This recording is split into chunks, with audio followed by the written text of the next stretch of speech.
Hello everybody, I am coming with a reflection today.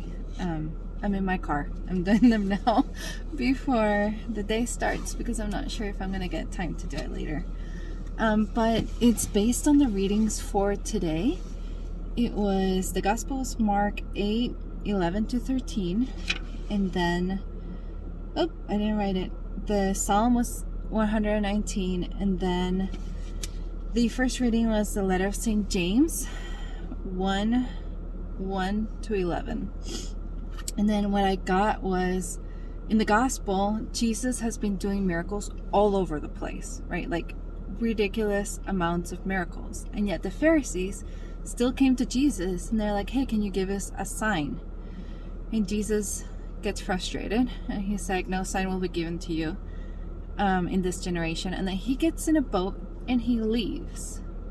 And that left me chewing on the fact that the Pharisees did not have eyes to see God in their midst. They did not see the miracles, and Jesus left them alone, hopefully to have a conversion of heart. So he's like, am I like that? Do I have eyes to see all the miracles that God is doing in my life?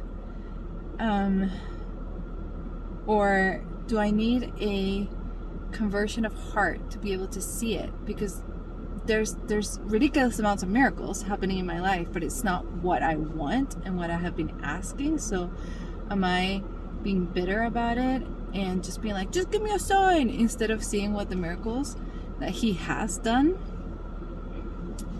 And then am I being blind to it, right? So it's like, okay, so I need a conversion of heart to see what he is doing in my life and to see him in my everyday. And then the first reading of St. James, he talks about considering our trials with joy because the testing of our faith creates perseverance. And then ask God for wisdom in faith. So it's like, okay, asking so the testing and the perseverance is like, God went on his boat and he left you for a little bit to grow in faith, to be able to have a conversion of heart, and then have wisdom for your eyes to see the miracles around you, that he's still there. Like he hasn't left you, he's just leaving you to have growing faith and perseverance. And then to see that what's going to come out and what's happening is for our own good. And then that goes to the Psalm of David, where he says, it is good for me that I have been afflicted. And then it goes, I know, O Lord, that your ordinances are just, and in your faithfulness you have afflicted me. So he's able to see the reason why, like, okay, God is faithful and he's loving and he's merciful, and yet I'm still being afflicted. So that has to be for my own good, that I'm going through these trials, right? And then it's like Jesus in the gospel, okay, he got in his boat and he left for me to grow in faith and for me to be in perseverance and for me to grow in patience. And then he has the eyes to sit with wisdom and then approach it with joy, like in the letter of St. James. And then he says, let your kindness comfort me.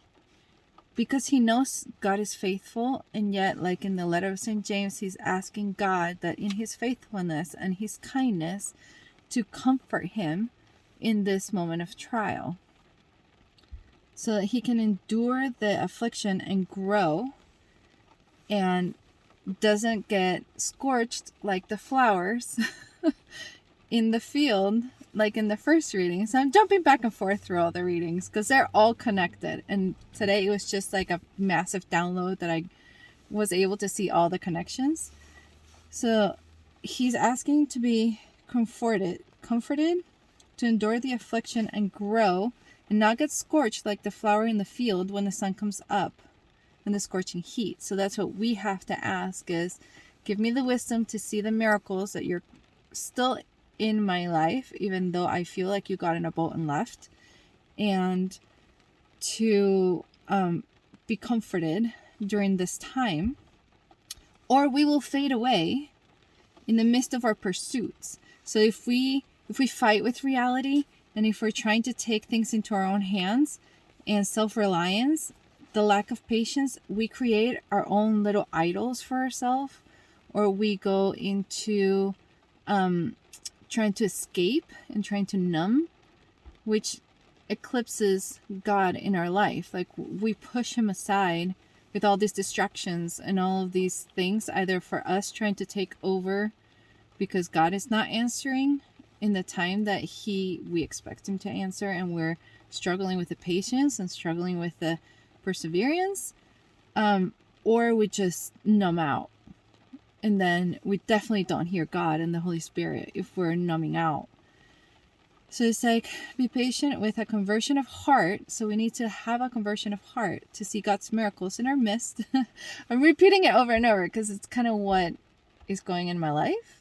And whoever listens to this, maybe it's in your life too, or share it with somebody that might be going through the same thing in their life.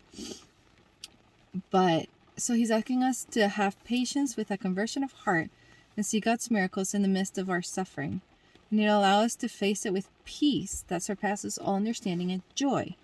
So maybe someday we'll be like St. Francis that rejoiced in his suffering. But at least little steps, right?